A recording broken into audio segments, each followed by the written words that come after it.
বন্ধুরা, কারিকুরির তরফ থেকে আবার হাজির হয়ে গেলাম তোমাদের কাছে। তো আমার গলাটার জন্য আমি একটু দুঃখিত, গলাটার অবস্থা একটু খারাপ, সাউন্ডটা একটু বাজে। যাই হোক, খুব ঠান্ডায় ভুগছি। তো এবার দেখো, আমি এখানে একটা কি মাছ নিয়েছি তোমরা জানি না, অনেকেই চিনবে আবার অনেকেই চিনতে পারবে না। এটা একটা সরপুঁটি। এই সরপুঁটি মাছটাকে আজকে আমি কিভাবে রান্না করি সেটা আমি তোমাদের সঙ্গে শেয়ার করব। দেখো, বাজার থেকে একটা সরপুঁটি মাছ আমি মানে মানে ভালো করে ভালো করে কেটে ধুয়ে নিয়েছি। এবার এই সরপুঁটি মাছটাকে আমি কি এর মধ্যে ব্যবহার করব।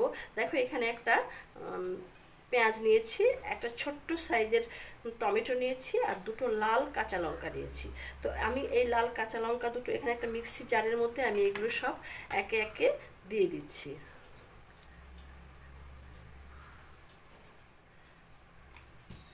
পেঁয়াজটাকেও আমি এরকম করে 4 টুকরো করে এখানে দিয়ে দিলাম। এই মাছটায় রান্না করতে যতটুকু মশলা লাগবে আমি ঠিক ততটুকু মশলাই এখানে দেব। এখানে দিয়ে দিচ্ছি 1 চা চামচ হলুদ গুঁড়ো, দিয়ে দিচ্ছি 1 চা চামচ ধনে জিরে গুঁড়ো। একসঙ্গে মিক্সিতে আমি এটাকে পেস্ট করে নেব, তাহলে বেশ মশলাটা ভালো মিশবে। আর দিচ্ছি 1 চা চামচ কাশ্মীরি লঙ্কার গুঁড়ো। এটাকে আমি এবার মিক্সিতে পেস্ট করে নেব। পেস্ট করে নিয়েছি। এই পেস্টটা দেখো আমার এরকম হয়েছে। এই পেস্টটা আমি রান্নার সময় ব্যবহার করব। এবার এটাকে আমি রেখে দিচ্ছি। এবার এখানে যে আমার এই যে মাছটা, এই মাছটাকে আমি এখন একটু নুন হলুদ মাখিয়ে 10 মিনিটের জন্য ম্যারিনেট করে রাখবো। এখানে হাফ চা চামচ থেকে একটু বেশি, প্রায় 1.25 চা চামচ লবণ আমি এর মধ্যে দিয়ে দিলাম। আর দিয়ে দিচ্ছি হাফ চা চামচ হলুদ।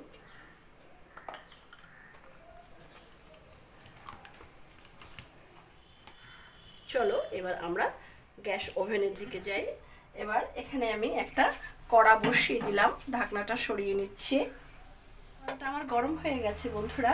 এবার আমি এতে একটু সর্ষের তেল ব্যবহার করছি। প্রয়োজন মতো একটু সর্ষের তেল আমি এতে দিয়ে দিলাম, প্রায় 3 টেবিল চামচ সর্ষের তেল আমি এতে দিয়েছি। আমার গরম হয়ে গেছে। এখন আমি এই যে মাছের টুকরোগুলোকে একে একে এখানে দিয়ে আমি ভেজে নেব। একটু গ্যাস ওভেনটাকে কমিয়ে দিলাম।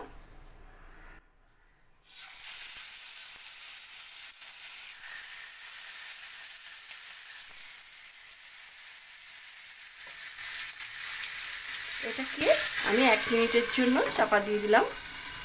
1 মিনিট পরে ঢাকনাটা তুলে নিচ্ছি।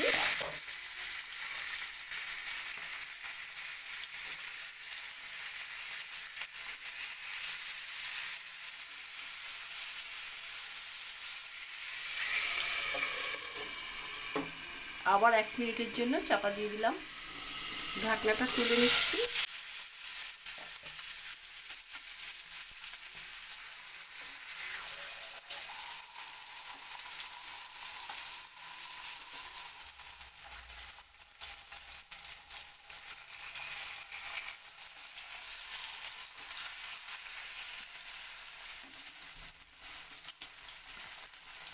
পিসগুলো আমার সুন্দর ভাজা হয়েছে। এরকম করে এটাকে ভেজে নিতে হবে। সব দিক থেকেই মাছের পিসগুলোকে ভাজা হয়েছে।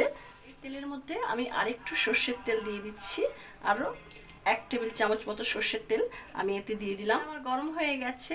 এবার এতে আমি অল্প পরিমাণে কালো জিরে ফোড়নে দিয়ে দিচ্ছি, মানে 1/4 চা চামচ কালো জিরে এতে আমি ফোড়ন দিয়ে দিলাম। এখন এই যে মিক্সিতে যে মশলাটি করে রাখা হয়েছে, পেস্ট করে রাখা হয়েছে, সেটা আমি সমস্ত এর মধ্যে দিয়ে দিচ্ছি। স্বাদ মতো লবণ দিয়ে দিচ্ছি, 1 চা চামচ লবণ আমি এতে দিয়ে দিলাম। এবার এই মশলাটা আমার একটু কষানো হবে। মশলাটা কষতে আমার মিনিট 2 সময় লাগবে। আমার কষানো হচ্ছে। তোমরা ইচ্ছে করলে এর মধ্যে শিম, আলু, বেগুন দিয়েও, সবজি দিয়েও এটা করতে পারো, কিন্তু আমি এটা সবজি দিচ্ছি না, আমি মাছটাকে শুধুই রান্না করছি। এটা আমার আরেকটু কষানো হবে। সুন্দর কষানো হয়ে গেছে বন্ধুরা। দেখো, মশলা থেকে সুন্দর তেল বেরিয়ে গেছে। এবার আমি এর মধ্যে মাছের টুকরোগুলো পরপর সাজিয়ে এতে আমি দিয়ে দিচ্ছি।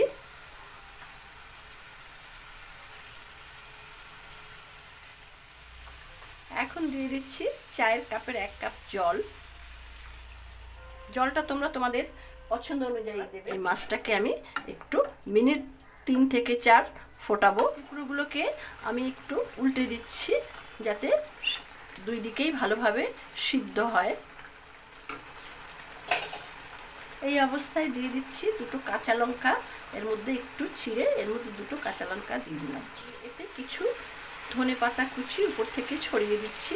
ধনেপাতা দিয়ে আমি এটাকে 1 মিনিট ফোটাবো।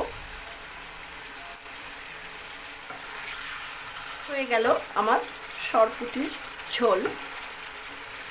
এবার আমি এটাকে সার্ভিং বলে নামিয়ে ফেলবো। বন্ধুরা, আমার সরপুঁটি মাছ রান্না তোমরা তো দেখলে আমি কি কি দিয়ে কিভাবে করলাম। তো আমার আজকের এই ভিডিওটা যদি তোমাদের ভালো লেগে থাকে তাহলে আমার এই ভিডিওটাকে একটা লাইক দেবে, বন্ধু বান্ধবদের সঙ্গে বেশি বেশি করে শেয়ার করবে। আর যারা এখনো পর্যন্ত আমার এই চ্যানেলটিতে নতুন, আমার এই চ্যানেলটিকে সাবস্ক্রাইব করেনি, তাদের কাছে আমার একান্ত অনুরোধ রইল চ্যানেলটিকে সাবস্ক্রাইব করে বেল আইকনের অল অপশানটিকে প্রেস করবে। তাহলে আমার পরবর্তী সমস্ত নোটিফিকেশন তোমাদের কাছে সবার আগে চলে যাবে। আর দেখতে থাকো কারিকুরি আগামী দিন তোমাদের জন্য কি নিয়ে আসে। তোমরা ভালো থেকো, সুস্থ থেকো, ধন্যবাদ।